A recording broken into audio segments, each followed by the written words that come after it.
spring and summer. No clothes, naked by the sea.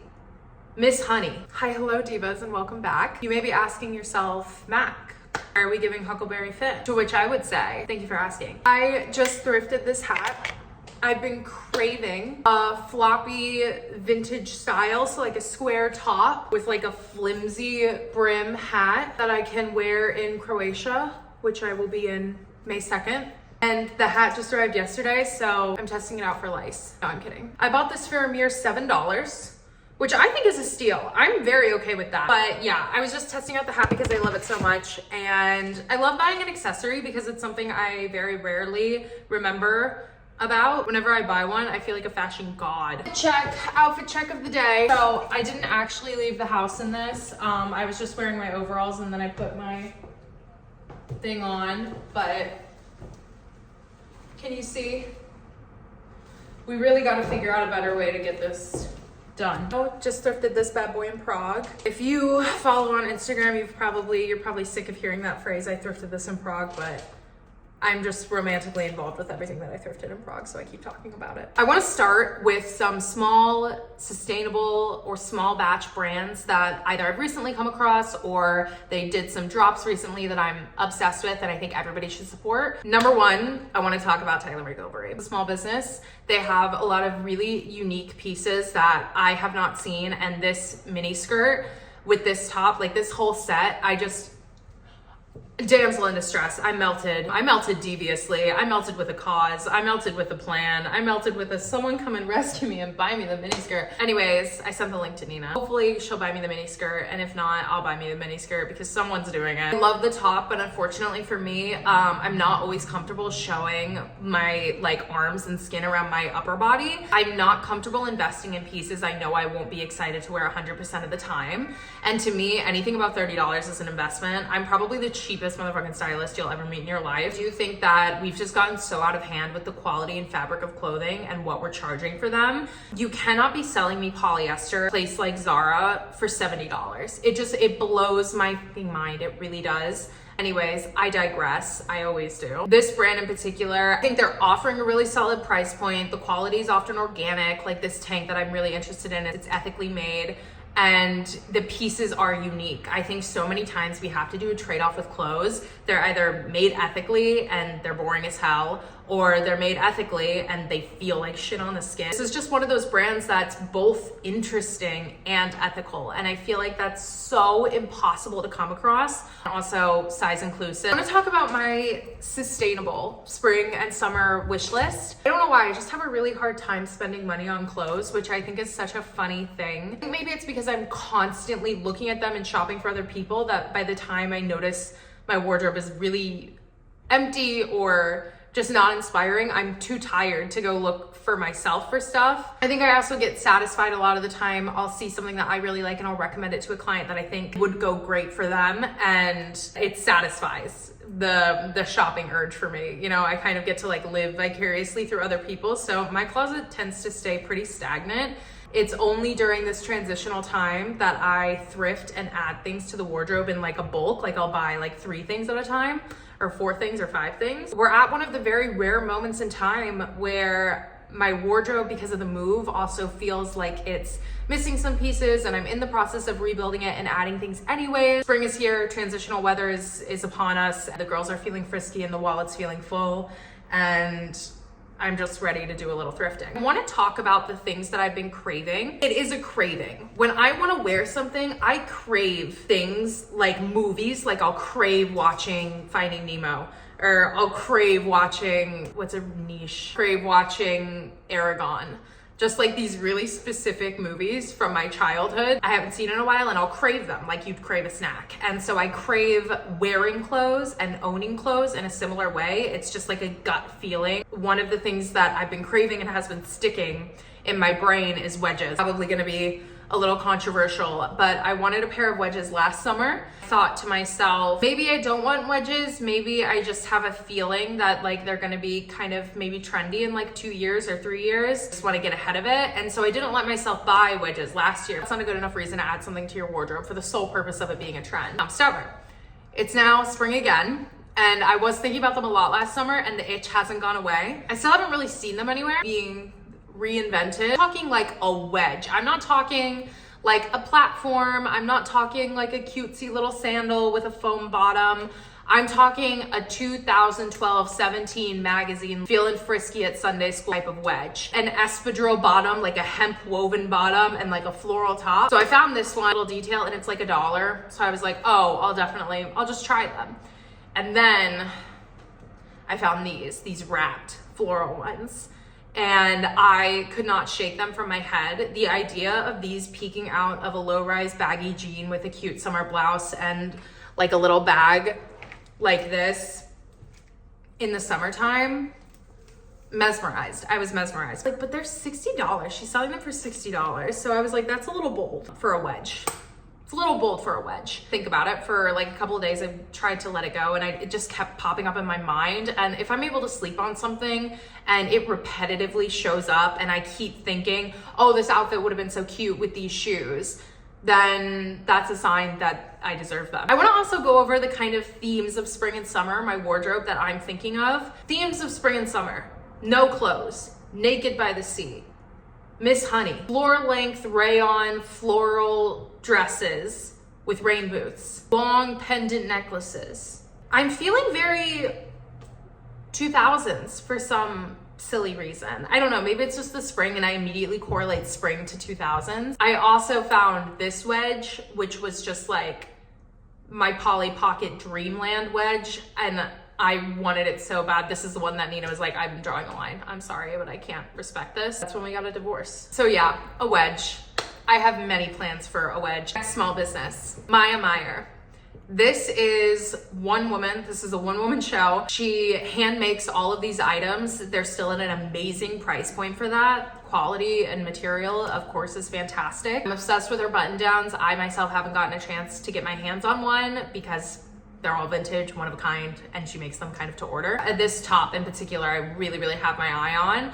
I love the shape of it. I think it's really unique. I'm looking at getting it in red. Really looking at getting this top. I hope that I'll be able to get it in time for when I'm in New York. I actually reached out to her when I discovered the brand, and I was just like, hey dude, I just want to let you know, like, this shit slaps. I haven't seen something like this in a while, because at the time she had like a lot of different pieces too on the website. Now she's parsed down since doing her spring drop.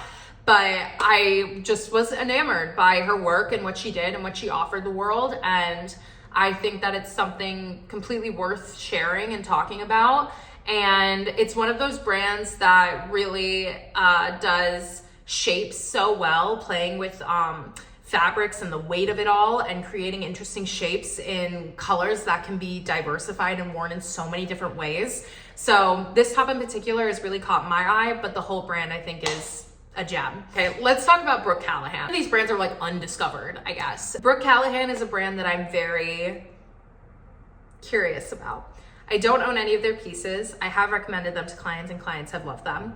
I do plan on purchasing something from them after filming this video, because what I love about this brand is they do like 4 to 5 different pieces of clothing, but the way that they're able to create saturations in their natural fabric is so delectable to me. I want to eat their clothing pieces. The colors that you see, key lime pie, strawberry shortcake, strawberry red, the clothes look delicious. When we're working with these fabrics, these sustainable fabrics, it's so hard to get a really nice, deep, saturated color out of them, which is again why I love the Meyer top in red. But being able to have this silhouette in so many colors and in a nice size range as well is something that I feel like is so rare. I just love the shape of the shorts. Simplicity of the brand mixed with the maximalism of the color palette I think is really unique. The next is a very recent find, Mercedes Salazar. Please correct me if I'm wrong. I love this pendant necklace from them. They have a lot of really, really cool bags. They have a lot of home decor as well, which I think is so fun. This pendant necklace just really took my breath away. I don't know why. It's such a low maintenance piece to be paired with a white shirt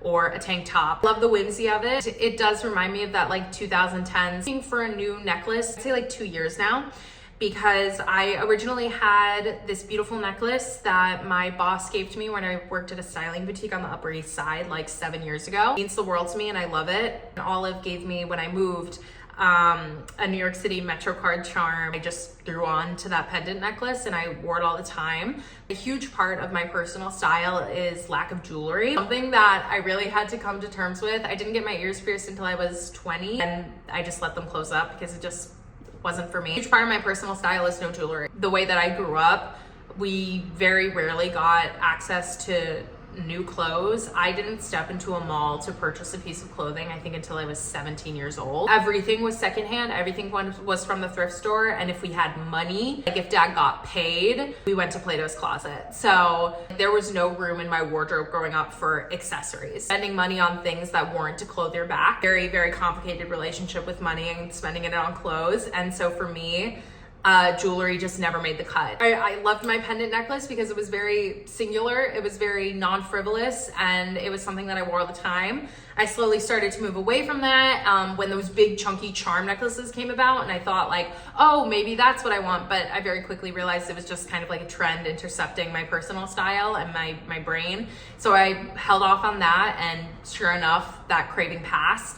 And then I saw this one, and I have been toying with the idea. I bought a wooden necklace that was longer, and I enjoyed that, but it still felt a little incorrect. I think what it was is the texture was wrong, but the shape was right. And so I want to try it with this necklace. I think it could be a perfect fit. The next clothing brand, I can't speak to its sustainability. From what I understand, they're sustainable, but every single brand boasts sustainability. Lude is a shoe brand I really love and appreciate. They were the first time I got a pair of high, thin heels, and I didn't want to shoot my foot off at the end of the night because of how painful it was. Price point's really high. However, this pair of shoes that I just stumbled across, I've been looking for a new black sandal because I've been living in sandals that I got years ago, and they are falling apart at this point. They're really uncomfortable to wear. I'm basically walking around barefoot when I wear them, which is fine with me, but isn't socially acceptable. It's like my black leather flip-flops and how I wanted to replace them. Just a very simple classic silhouette. And then I saw these, and the contrast stitching gets me every time. I'm a sucker for contrast stitching. These are on the list. However, I do have an issue with immediate satisfaction, and I refuse to pre-order anything. I want it in my hands the second I hand over my card. That's how it works. I give you my money, you give me my product. I don't like to wait. I know I need to work on that, and I will work on that for small brands, but when it's like a bigger brand, give me my product. I know that's right. I'm just impatient. All right, let's talk vintage. This vintage thing that I've been craving is a drop waist.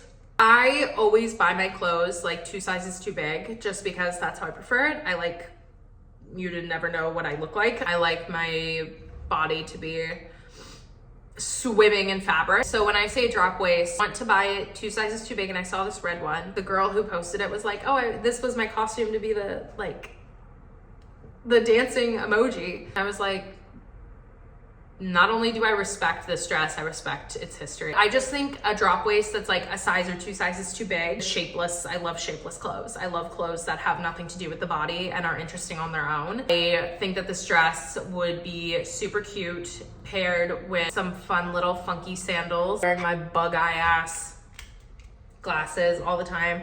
I recently broke these, as I do every 2 to 6 weeks on schedule. So a new pair is coming, don't fret. With those and a wedge, we'll see. I think that a drop waist, preferably a silk one, would be really, really a beautiful addition to the wardrobe. If I could find a long sleeved silk drop waist dress, I would implode. Tent dresses, again, anything that has nothing to do with my body is just cool on its own. I love a tent dress. I love a dress that is at the top of the neck, goes all the way down to the floor, and then a little flip-flop at the bottom. I'm a big old fan of that. I've been enamored. Once again, I've been taken with the tent dress this season. And that paired with my sun hat, so excited. I was looking for the right one, and this one is just, it's everything to me. It's perfect. It's gonna look so cute with a little bikini. Wait, let me give you my Botox face. This with like a little black bikini in Croatia. The Croatia is the accessory. I keep this on for the rest of the time because it's falling like perfectly, but you can still see my face. So let's take advantage of this. Oh, this skirt that I just bought. This isn't vintage, but this is another brand I forgot to mention. I love this brand. I tried this skirt on Newly a year ago, and I was obsessed. I was in love. I returned it I returned it aggressively. I re-rented it, and then I let it go because I literally just refused to buy myself things. And I saw that it was on sale. It was meant to be. I was like, if I've been thinking about this for a year and it's on sale and it's a small business and it's great quality and I just love the weight of the skirt, hell yeah, brother. Hell yeah, I'll give you $100 for it. And now picture this: Croatia, skirt, bikini, hat, this level of sunshine at all times, a piece of fruit, pomelo, yes, a wedge. So that was another thing I forgot to mention. Another thing that I just purchased was a bikini. I don't do well in bikinis. I don't like when people can see me skin. So this one had like little sleeves on it, and I was like, you know, I'm rocking with it. And this brand I really appreciate because I got a one piece from them like 2 years ago. I wore it to Greece. I loved it. I thought I felt really good in it. I felt very secure in it. Because that's my thing with bikinis. I'm just always putting things back where I found them. So let's discuss some honorable mentions. So these are things that I couldn't technically put on the sustainable list, but I still want to give a moment for. Number 1, Betsy Johnson. I don't know how much y'all know about Betsy Johnson. I don't really know anything about Betsy Johnson. I mean, I know about the brand. I don't know about her. But she makes some funky shit. And I sometimes love revisiting these brands that were like the shit in like 17 magazine and seeing like where they're at now and what they're up to now. And oftentimes you'll find that they're very affordable right now, even if you buy directly from the site, and they're still making some really fun and interesting stuff. I love these ones. Nina referred to them as my Barbie shoe. I really want this pair in particular because I had a vintage little pink kitten heel and like the sole is coming up and I need to take them to the cobbler. I love these shoes. I think they're so unique and so fun and so pretty. So that's an honorable mention, but I know Betsy, I just know in my core Betsy's not sustainable. If somebody can correct me, please do. I just like, it's the type of brand that I don't even need to look into, you know, like, you know. So I'll do some more research. Next is actually the brand Ray. They're a New York City small sustainable business. They are going out of business. They're closing their doors. I wouldn't say they're going out of business. They're voluntarily closing their doors. I believe from what I heard through the grapevine, there's some health issues with the designer, the owner of Ray, step back, and they're making a personal decision to end the clothing brand so they can focus on their health, which goddamn, like, I respect the hell out of that. I wish I had done that when I got chronically ill years ago. So I just like, I wanted to save this brand for last because I just have nothing but respect for this brand, and I think everybody should go support them while they still can. Everything's small batch, everything is sustainable, everything's amazing quality. And they're size inclusive, they're inclusive with their modeling. One thing that really bothers me is when brands boast being size inclusive, but they only go up to a 3X, that really just translates to an XL, and their largest model is a size medium. Ray did size inclusivity right. They made fun and approachable clothing for everybody who wanted to indulge. It really hurts in this time period of Ozempic and everything that's going on with the state of body comfortability in the world to see an amazing brand like this go. And I'm sure that that weighed really heavy on the owner of Ray when they made that decision to close their doors. So that's genuinely, I have nothing but respect because I know that was such a hard decision. And I'm just like, as someone who does not know this person, I'm so proud of them for the choice that they made. And I think that the least we can do in times like this is financially support and get something in return, a really great piece of clothing. I don't know if you'd like to hear my opinions on the whole state of the body positivity, comfortability movement right now. Since we're especially taking a step back, I think it's important for me to talk about it. Ray is an honorable mention that I really just wanted to put out there. Spring is a time of rebirth. It's a time of growth. It's a time of new life, and you can't have new life without death. I think that's everything for my sustainable spring wish list. Please notice that it's all up for consideration. It's all subject to change. One thing about me is I'm never gonna regret clothes that I loved at one point. I'm never going to not let myself enjoy something for the sake of being timeless later. I don't think trends should dictate your wardrobe or your life in the same way dressing for your body type shouldn't either. But I think it's great information to have, and I think it's fun information to indulge in. And I think trends can be really fun, and you can always participate in trends sustainably. Nothing is new. Nothing hasn't been done before. And I think, you know, it's really cool when you're able to participate in a trend in a way that's one of a kind by sourcing it vintage. So a few of these items on the list I would definitely say are trendy or gonna be trendy or are in the trends. I don't know. And I don't think there's anything wrong with that. I just think they're like really fun, and that's literally all it's about. It's just having fun and enjoying yourself. And have fun first, be practical later.